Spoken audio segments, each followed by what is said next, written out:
एक लड़की को ऐसे लड़के से प्यार हुआ जिसे उसके हिसाब से वो पा नहीं सकती थी। जब वो डेट करने लग गए तो उस लड़की का सीक्रेट सब कुछ बर्बाद कर सकता है। हेलो फ्रेंड्स, आज मैं आपको आउट ऑफ माय लीग ये 2020 की एक रोमांटिक मूवी एक्सप्लेन करने वाला हूँ। एक बहुत ही अच्छी फील गुड मूवी है, तो अंदर इस वीडियो को जरूर देखिएगा। अगर आपको वीडियो अच्छा लगता है तो प्लीज लाइक और कमेंट जरूर कर दीजिए। बिना किसी देरी के एक्सप्लेनेशन स्टार्ट करते हैं।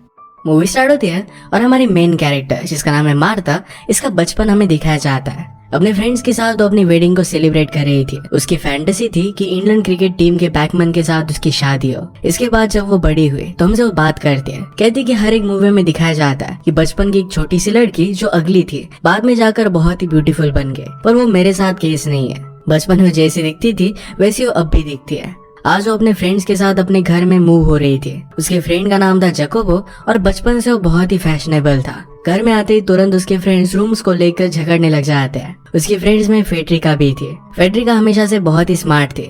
जब वो 13 इयर्स की थी तभी अपने पेरेंट्स को उसने बता दिया था कि वो लेस्बियन है। सबसे बड़े रूम को लेकर इन सब में झगड़ा होने लग गया था तो मार्था लिस्ट बनाने लग गए, पर ये पिलो फाइट करने लग जाते हैं। इन तीनों में एक बहुत ही ब्यूटीफुल सी फ्रेंडशिप थी। अचानक से डस्ट की वजह से मार्था को जरा तकलीफ होने लग गई। वो हमसे कहती कि मुझे एक बीमारी है, मुकोविस्कोडियोसिस, शायद इसका प्रोनाउंसिएशन मैंने गलत किया। इस बीमारी की वजह से ज्यादा डस्ट की जगह पर वो नहीं जा सकते, ज्यादा एग्जॉशन नहीं कर सकते। इसी के साथ साथ पानी जहाँ पर होता है वैसे प्लेसेस पर वो नहीं जा सकते। उसकी लाइफ एक्सपेक्टेंसी बहुत ही कम है। अगर उसे अटैक आता है तो कभी भी मर सकती है। मार्था हमसे कहती है कि सबसे बुरी बात यह है कि जैसे मूवीज में दिखाया जाता है, मेरी जैसी बीमारी जिस लड़की को होती है उसके पास एक बहुत ही हॉट सा बॉयफ्रेंड होता है, पर वो मेरे पास नहीं है। उसकी पर्सनैलिटी हमेशा से फनी और अपलिफ्टिंग है। अभी अभी उसके पेरेंट्स की डेथ हो गई थी, इसी वजह से घर में मूव हो रहे थे। अभी जो उसे अटैक आया था इसके बाद वो डॉक्टर के पास आए। डॉक्टर उसे कहते हैं कि जो फिजियोथेरेपी हम तुम्हारे लिए कर रहे थे अब वो काम नहीं कर रही। वैसे इसमें ज्यादा वरी करने की जरूरत नहीं है, अब भी तुम्हारी हेल्थ फाइन है। उसे एक अच्छा पॉजिटिव एटीट्यूड रखने के लिए कहते हैं।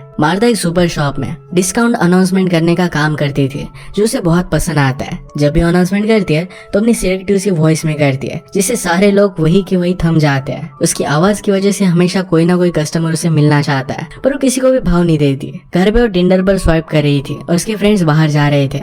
वो स्वाइप राइट भी ऐसे लड़के को करती है जो कभी भी उसे भाव नहीं देंगे। वो कहती कि ऐसा रिजेक्ट होने का मजा ही कुछ अलग है। उसके फ्रेंड्स उसे इस तरीके से घर पर नहीं रहने देने वाले थे, तो जबरदस्ती उसे ड्रेसअप कराकर पार्टी में लेकर जाते हैं। फेडरिको और जाकोबो आज उसे कुछ बताना चाहते थे, पर इस बात के लिए नर्वस थे। वो उनकी कुछ बात सुन पाती इससे पहले उसे एक बहुत ही हैंडसम सा लड़का दिखता है। ये हमारा और एक मेन कैरेक्टर है और इसका नाम है आर्तुरो। आर्तुरो के पास मार्था का एक फ्रेंड बैठा हुआ था तो उसके साथ बात करने का वो प्रिटेंड करती है। वो आर्तुरो की सारी बातें सुन रही थी। उसका नाम पता चलने के बाद सोशल मीडिया पर उसे ढूंढने लग गए, पर उसे मिलता नहीं। उसने नोटिस किया कि उसका फ्रेंड आर्तुरो को जानता है तो उसके फोन को उसने चोरी कर लिया। आर्तुरो के सारे कॉन्टेक्ट डिटेल्स खुद को उसने फॉरवर्ड कर दिया और इसमें अपने फ्रेंड का फोन नीचे गिर जाता है। बेचारा हर जगह उसे ढूंढते रह गया था। इन्फो मिलने के बाद हर जगह पर उसे स्टॉक करने लग गए। उसके बारे में सारी इन्फॉर्मेशन वो निकाल लेती है। एक्साइटेड होकर अपने फ्रेंड्स को बताने के लिए गई तो उसने नोटिस किया कि फेडरिका और जाकोबो दोनों इंटीमेट हो रहे थे। ये उसे बहुत ही वियर्ड लगता है क्योंकि फेडरिका लेस्बियन है और जैकोबो गे है। उन्होंने डिसाइड किया था कि उन्हें एक बेबी चाहिए और इसी वजह से ये तरीका उन्होंने अपनाया हुआ था। उसे कहते कि हमने तुम्हें बताने की बहुत कोशिश की थी। ये सब मार्था के लिए बहुत ही वियर्ड था। उन्हें कहते कि तुम दोनों को मुझे हेल्प करनी पड़ेगी तभी मैं तुम्हें माफ करूंगी। आर्तुरो एक प्राइवेट क्लब में कायाकिंग करता था तो उसे स्टॉक करने के लिए मार्था याकोबो को लेकर आती है। उसे उन्होंने अंदर जाते देखा तो उसका पीछा करता है। वहाँ की रिसेप्शनिस्ट उन्हें कहती कि ये प्राइवेट क्लब है, अब इस तरीके से अंदर नहीं जा सकते। मार्था उसे अपनी बीमारी के बारे में कहती है। उसने कहा कि मेरे पास एक बकेट लिस्ट है, उस लिस्ट में इस क्लब में जाना मेरे लिए बहुत इंपॉर्टेंट है। रिसेप्शनिस्ट को उसके लिए बुरा लगा और यहाँ की ट्रिप देने के लिए वो मान गए। इस ट्रिप के बीच में से वो भाग जाती है और आर्तुरो को देखने लग गए। वो उसके लॉकर रूम में चली गई और उसकी सारी चीजें वो देख रही थी। वो आज जहाँ पर भी जा रहा था उसके वो पीछे पीछे जाती है। वो जिस स्पून से लंच कर रहा था ये स्पून उसने चोरी कर लिया। जिस बुक्स को उसने हाथ लगा ये वो बाय कर लेती है। वो इन सारी चीजों को बहुत ही अच्छे से रख रही थी। उसे आर्तुरो के बारे में पता चला था कि उसके फादर कायाकिंग किया करते थे और इसी वजह से वो कम्पीट कर रहा है। उसके ग्रैंडफादर ने इंजीनियरिंग की थी और इसी वजह से वो भी वही कर रहा था। उसकी खुद के लाइफ डिसीजन कुछ भी नहीं थे। मार्था को अभी फेडरिका और याकोबो में जो रिलेशनशिप थी बहुत ही अजीब लग रही थी। वो याकोबो से पूछती कि तुम ये सब कर क्यों रहे हो, मेरी डेथ हो जाएगी, क्या इसी वजह से तुम अपनी फैमिली बढ़ाना चाहते हो। याकोबो कहता है कि मैं मेरी चाइल्ड की लाइफ अच्छी कर सकता हूँ और मार्था का इलनेस ये उसके पीछे का रीजन था ही। फेडरिको और याकोबे अकेले नहीं पढ़ना चाहते थे। मार्ता ये बात समझ सकती थी और ये सब वो एक्सेप्ट करती है। नेक्स्ट डे जब वो जॉगिंग के लिए आए थे तो उसे पूछते हैं कि आर्थुरो का क्या हुआ। मार्ता कहती कि उसका इंस्टाग्राम प्रोफाइल बहुत ही बोरिंग है। जिन लोगों का वो फ्रेंड है वो सब लोग बहुत प्रिटेंशियस है। लोग जैसा कहते हैं वो वही करता है, अपने खुद की डिसीजन नहीं लेता। जब ये सब बात वो कह रही थी तो आर्थुरो उसके पीछे ही था। उसे पूछता है कि तुम मेरे आसपास ही क्यों घूमती रहती हो, आखिर में तुम चाहती क्या हो। मार्ता कहती कि मैं तुम्हारे साथ डेट पर जाना चाहती हूँ, अगर हम दोनों में कोई भी केमिस्ट्री ना हो तो मैं तुम्हें छोड़कर चली जाऊंगी। आर्थुरो कहता है कि साल में एक बार मैं चैरिटी करता हूँ तो इस बार तुम्हें डेट दे देता हूँ। इसके लिए मार्ता बहुत एक्साइटेड हो गई। आज जब वो अनाउंसमेंट कर रही थी तो 40% के अलावा 40 सेंट्स बोल देती है। ये सुनकर शॉप के सारे लोग बहुत ही ज्यादा बाय करने लग गए। उसका बॉस इस बात को लेकर उसे बहुत डांटता है। इसके बाद शाम में उसके फ्रेंड्स उसके लिए कपड़े ढूंढते हैं। उसने बहुत सारे ड्रेसेस ट्राई किए और फाइनली वो रेडी हो गई। आर्थुरो की जब वो एड्रेस पर पहुंची तो उसका इतना बड़ा घर है, ये चीज वो बिलीव नहीं कर पाती। आर्थुरो की मदर बाहर आती है तो उसके मुंह से एक भी बात बाहर नहीं आती। आर्थुरो ने मार्ता को इंट्रोड्यूस किया। मदर को नहीं पता था कि मार्ता भी उन्हें डिनर के लिए ज्वाइन कर रही है। ये एक फैमिली डिनर था। इस डिनर पर आर्थुरो के पेरेंट्स उनके फ्रेंड की बेटी के साथ उसे सेटअप करने वाले थे। उन्हें गुस्सा देने के लिए उसने मार्ता को बुलाया हुआ था। फ्रेंड की जो बेटी है इसका नाम है बीट्रिस। मार्ता को यहाँ पर देखना उसे थोड़ा सा भी अच्छा नहीं लगता। आर्थुरो के पेरेंट्स उसे पूछते कि तुम दोनों मिले कैसे। आर्थुरो कहता है कि मैंने इसे 1 मंथ पहले देखा था और देखती मुझे बहुत अच्छी लगी थी। इस तरीके से प्रिटेंड करना मार्ता को अच्छा नहीं लगा और जो भी हुआ था ये सब कुछ सच सच वो बता देती है। आर्थुरो के फादर ने पूछा कि तुम करती क्या हो। वो कहती कि मैं साइकोलॉजी स्टडी कर रही हूँ पर मैं एक वॉइस आर्टिस्ट भी हूँ। वो अपने बारे में सब कुछ ओपनली बताती है और गुस्से में वहाँ से जाने लग गई। आर्थुरो उसके पीछे आया। मार्ता उसे कहती कि अगर कोई चीज करने का तुम्हारा मन ना हो तो तुम ना कह सकते हो। अब हम दोनों हमारी लाइफ में लौट जाएंगे। वो जल्दी घर पर आए तो उसके फ्रेंड्स उसे सपोर्ट देते हैं। जो भी हुआ था इस वजह से उसे बहुत बुरा लग रहा था। किसी भी चीज में मन नहीं लगता। तो उसके डोर के नीचे से आर्थुरो ने उसे एक लेटर भेजा। उसे पूछता है कि क्या इस बार तुम मेरे साथ रियल डेट पर चलोगी। मार्ता गुस्से में कहती कि मर जाऊंगी पर तुम्हारे साथ नहीं आऊंगी। बाद में वो रियलाइज करते कि उसे तो जाने का मन था तो उसने डोर ओपन कर लिया। उसे शाम में पिकअप करने के लिए अपना घर का एड्रेस और टाइम बता देती है। आर्थुरो शाम में उसे एक बहुत ही अच्छे से रेस्टोरेंट में लेकर गया। यहाँ का मेनू भी बहुत ही डिफिकल्ट था जिसमें कुछ भी समझ में नहीं आ रहा था। आर्थुरो मार्ता के लिए ऑर्डर देता है। उसके बाद ये दोनों एक दूसरे से क्वेश्चन पूछने लग गए। मार्ता कहती है कि खुद को डिस्क्राइब करो। वो कहता है कि मैं जनरस हूँ, इम्पेशेंट हूँ और वेरी हूँ। उससे पूछता है कि तुम मुझे लाइक क्यों करती हो। मार्ता ने कहा कि तुम बहुत ही हैंडसम हो। वो कहता है कि अगर तुम कुछ भी चीज विश कर पाओ तो तुम क्या करोगी। मार्ता कहती है कि मैं विश करती हूँ कि मेरे पेरेंट्स अब भी जिंदा होते हैं। मार्ता को जो बीमारी है वही उन्हें भी थी और बहुत जल्दी उनकी डेथ हो गई थी। ये सब डिनर पर बात करना बहुत ही डिप्रेसिंग हो गया था। वो कहती कि मैं मेरी विश चेंज करती हूँ। वो यहाँ का खाना नहीं खाना चाहती थी। ये सुनने के बाद आर्थुरो और वो वहाँ से गायब हो गए। मार्ता उसे डायरेक्टली अपने सुपर शॉप में लेकर आई। किस से वो लाइट लगाती है और इसके बाद अनाउंसमेंट देने के लिए चली गई। उसे गाइड करती है कि फूड आइटम्स उसे कहाँ पर मिलेंगे। उसने सब कुछ पिक किया और फिर गार्डन के सेक्शन में वो चले गए। मार्ता उसे पूछती है कि तुमने अपनी लाइफ में आई लव यू कितनी बार कहा है। आर्थुरो कहता है कि मैंने कभी भी नहीं कहा। मार्ता कहती है तुम्हारी तो 2 साल की गर्लफ्रेंड थी, उसका क्या हुआ। आर्थुरो कहता है कि मैंने आई लव यू नहीं कहा, उसी वजह से हमारा ब्रेकअप हुआ था। उसे पूछता है कि जब तुम 60 साल की हो जाओगी तब खुद को कैसे देखती हो। इस बात से मार्ता को सैड लगा पर अपनी बीमारी के बारे में फर्स्ट डेट पर वो नहीं बता सकती। तो उसे कहती है कि मेरी एक ऑथर के साथ शादी हो गई होगी,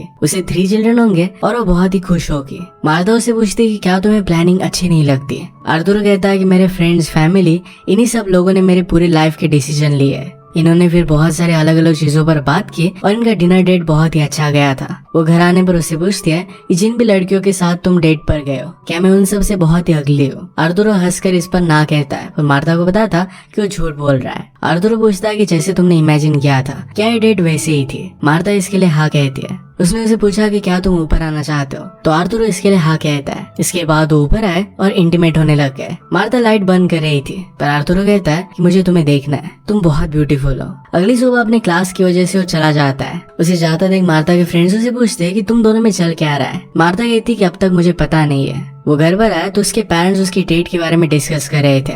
उसकी मदर कह रही थी कि सिर्फ हमें चिढ़ाने के लिए ये सब चीजें वो कर रहा है। फादर को मार्ता पसंद आई थी क्योंकि एक्चुअल में वो स्मार्ट है। आर्थुरो मार्ता को टेक्स्ट करता है और कहता है कि आज रात तुम कर क्या रही हो। मार्ता कहती है कि एक म्यूजिक के प्लेस पर हम चलते हैं। मार्ता उसे कैरियोके के लिए लेकर आई थी। आर्थुरो कहता है कि मैं सिर्फ बाथरूम में सिंग करता हूँ। वो उसे वहाँ छोड़कर रेस्टरूम में चली गई और जब वो वापस आई तो आर्थुरो उसके लिए एक बहुत ही ब्यूटीफुल सा गाना गाता है। इसके बाद इनकी डेटिंग लाइफ स्टार्ट हो गई थी। जितनी वियर्ड चीजें मार्ता करती थी इन सब में आर्थुरो उसका साथ देता था। एक दिन जॉगिंग करते हुए मार्ता को खांसी आने लग गई पर इस बात को टाल देती है। आर्थुरो ने कहा कि तुम्हें डॉक्टर के पास जाना चाहिए। अपना रेगुलर चेकअप करने के लिए डॉक्टर के पास आके अपनी रिलेशनशिप से वो बहुत खुश थी। फेडरिका उसे कहती है कि तुम्हारी रिलेशनशिप अब आगे बढ़ रही है, तुम्हें आर्थुरो को सब कुछ सच सच बता देना पड़ेगा। मार्था कहती कि मेरे पास जो भी मूवमेंट है ये मुझे बहुत ही प्रेशियस लगता है और सब कुछ सच सच बताकर इसे वो बर्बाद नहीं करना चाहती। डॉक्टर ने उसका चेकअप किया और सब कुछ बहुत ही नॉर्मल था। नेक्स्ट डेट पर आर्थुरो उसे एक बहुत ही बड़े पैलेस में लेकर आता है। पूरे पैलेस की उसके पास चाबी थी। अपनी कीज से उसने फाउंटेन स्टार्ट कर दिया।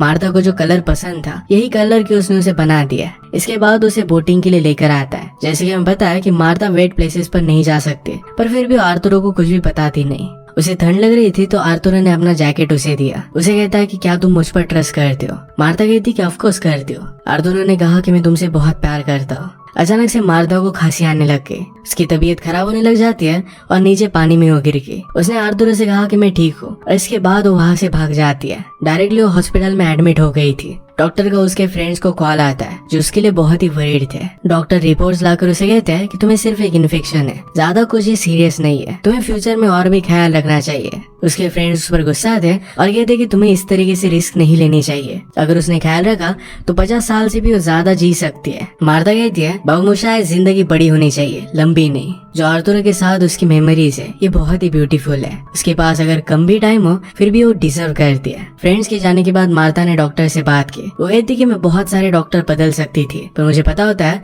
जब आप झूठ कहते हो। मुझे सच बताइए कि मेरे पास कितना टाइम है। डॉक्टर कहते कि अब तुम्हारी कंडीशन रैपिडली खराब होती जा रही है। इस बीमारी से बचने के लिए तुम्हें ट्रांसप्लांट की जरूरत पड़ेगी, वरना तुम्हारे पास बहुत ही कम टाइम है। आर्थुरो मार्था को हर जगह पर ढूंढने की कोशिश करता है पर उसे कहीं पर भी ढूंढ नहीं पाता। मार्था ने अपने फ्रेंड्स को आर्थुरो के मैसेज को रिप्लाई देने से मना किया था। वो जब घर पर आए तो उसके घर के बाहर ही उसका वेट कर रहा था। उसे कहता है कि मैंने हर जगह पर तुम्हें ढूंढने की कोशिश की, हुआ क्या था? मार्था कहती कि बाद में तुम्हें कैसे बताओ। मार्था कहती कि तुम्हारी मिसअंडरस्टैंडिंग हुई, तुम मुझसे प्यार करते हो पर मैं तुमसे नहीं करती। आर्थुरो कहता है कि तुम ये सब कह क्यों रही हो, मुझसे क्या गलती हो गई? मार्था अब उसकी लाइफ कॉम्प्लिकेटेड नहीं करना चाहती थी। उसे कहती कि तुम अब भी अपने पेरेंट्स के साथ रहते हो, अपनी लाइफ के डिसीजन खुद नहीं लेते। मैं एक ऐसे आदमी के साथ नहीं रह सकती। ये सब कहकर वो चली गई। आर्थुरो इन सब बातों से बहुत ही सैड हो गया था। उसके फ्रेंड्स उसे क्लब में लेकर आते हैं। क्लब में उसके पास बीएट्रिस आई। वो खुद उसे किस कर लेती है। आर्थुरो के फ्रेंड्स ने इसकी वीडियो बना ली थी और सोशल मीडिया पर पोस्ट कर देते हैं। इसके बाद उसे घर पर लेकर गई और उसके साथ इंटीमेट होना चाहती थी, पर आर्थुरो इसके लिए उसे मना कर देता है। कहता है कि अगर मैंने ऐसा किया तो सिर्फ मार्था से बदला लेने के लिए किया ऐसा होगा, तो उसे हर्ट नहीं कर सकता। वो रात में बहुत ही लेट घर पर आता है। उसकी मदर कहती कि तुम थे का, हम तुम्हारे लिए बहुत वरीड थे। उसे मार्था के बारे में पूछते हैं। आर्थुरो ने कहा कि उसने मुझसे ब्रेकअप कर लिया। मदर इस बात से सरप्राइज थी तो आर्थुरो कहता है कि हर कोई हमारे प्रॉपर्टी के पीछे नहीं होता। मदर कहती कि हमारे पैसों की वजह से ही तुम्हें सब कुछ फैसिलिटीज मिली है, तुम अपनी लाइफ अच्छी तरीके से जी पा रहे हो। आर्थुरो कहता है कि मेरी लाइफ का कोई भी डिसीजन मेरा खुद का नहीं है। वो इसके लिए अपनी मदर को ब्लेम कर रहा था। मदर कहती कि मैंने तुम्हारे फादर से शादी तुम्हारे ग्रैंडफादर की मर्जी के खिलाफ की थी। वो इस बात से मुझ पर बहुत ही गुस्सा थे और उन्होंने मुझे घर से बाहर निकाल दिया। जब मैंने तुम्हारे फादर से शादी की तो उस दिन मुझे लग रहा था कि वो शादी में प्रेजेंट हो, पर वो नहीं आए। तुम्हारे ग्रैंडफादर की डेथ हो जाने के बाद उन सब चीजों में मुझे एक लेटर मिला। उससे मुझे पता चला था कि उस वक्त मेरी वेडिंग में आए हुए थे। हमारे पास हमारे लाइफ की डिसीजन लेने की हर बार एक चॉइस होती है, तुम्हें अब अपने डिसीजन खुद लेने चाहिए। नेक्स्ट दिन में मार्था डॉक्टर के पास अपना चेकअप करवाने के लिए आई हुई थी। बीएट्रिस भी उसी हॉस्पिटल में थी क्योंकि उसके फादर डॉक्टर है। अपने फादर से मार्था के बारे में पूछ लेती है। उसे सारी सिचुएशन के बारे में पता चल गया। मार्था ने बीएट्रिस और आर्थुरो की वीडियो देख ली थी और इस बात से अपसेट थी। बीएट्रिस मार्था से मिलकर उसे कहती है कि आर्थुरो तुमसे बहुत प्यार करता है, तुम्हें अपनी कंडीशन के बारे में सब कुछ सच सच उसे बता देना चाहिए। मार्था कहती कि मैंने तुम दोनों का वीडियो देखा था, उसमें से तो नहीं लगता कि वो मुझसे प्यार करता है। बीएट्रिस ने उसे कहा कि उस वीडियो में मैंने उसे किस किया था। मैं उसे घर लेकर गई थी पर वो वहाँ से चला गया। नेक्स्ट सीन में हम देखते हैं कि याकूब अपने बेबी की डिसीजन को लेकर स्ट्रगल कर रहा था। वो कहता है कि अगर हमें किसी और से प्यार हो गया तो हमारी बेबी का क्या होगा। फेडरिका कहती कि मेरे पेरेंट्स का भी डिवोर्स हुआ था, कोई भी ज्यादा फर्क नहीं पड़ेगा। याकूबो कहता है कि मैं तुम्हारे साथ ही रहना चाहता हूँ, हम दोनों का क्या होगा। फेडरिका ये बात समझ सकती थी और कहती कि बेबी की डिसीजन को हम पोस्टपोन कर सकते हैं। मार्था डायरेक्टली आर्थुरो के पास आती है। जिस तरीके से आर्थुरो ने उसे मनाने के लिए दरवाजे के नीचे से नोट भेजा था, वैसे उसे लिखकर आई लव यू कहती है। उसे बाहर से सॉरी कह रही थी पर आर्थुरो डायरेक्टली उसे किस कर लेता है। अपनी कंडीशन के बारे में सब कुछ चीजें उसे बता देती है। वो कहती कि मैं बीमार हूँ, इस वजह से तुम मुझे डेट करो ऐसा कोई भी फोर्स नहीं है। मेरी हालत बहुत ही खराब है और कुछ भी हो सकता है। हमने अगर रिलेशनशिप को कंटिन्यू किया तो कभी भी मुझे प्रॉब्लम आ सकता है। आर्थरो को इन सब बातों से बहुत बुरा लगा। वो कहता है कि रिलेशनशिप तो ऐसे ही होती है। कभी कभी कपल्स एक दूसरे पर चीट कर देते हैं, एक दूसरे को बहुत ही ज्यादा हर्ट कर देते हैं। उनमें भी कभी भी कुछ भी हो सकता है। आज जो हमारे पास ये मोमेंट है ये बहुत ही इम्पोर्टेंट है। जो भी टाइम इनके पास बचा था उसी के साथ स्पेंड करना चाहता था। इसके बाद ये दोनों एक दूसरे को किस करते हैं। एक दिन भागते भागते आर्थरो मार्था के पास आया। वो कहता है कि एक डॉक्टर ने तुम्हारी बीमारी के बारे में रिसर्च किया है, इससे तुम्हारे जीने के चांसेस 19% से बढ़ जाएंगे। मार्था कहती कि ये तो तुम्हारा जैसा लड़का मुझे मिलने के चांसेस से ज्यादा है, तुम मेरे साथ हो तो सब कुछ ठीक हो जाएगा। ये दोनों अपने फ्यूचर को लेकर बहुत ही होपफुल थे। इसके बाद ये दोनों एक दूसरे से शादी करने का डिसाइड करते हैं। जो फेरी टेल बचपन में मार्था हमेशा इमेजिन करती थी ये फाइनली कंप्लीट होगी।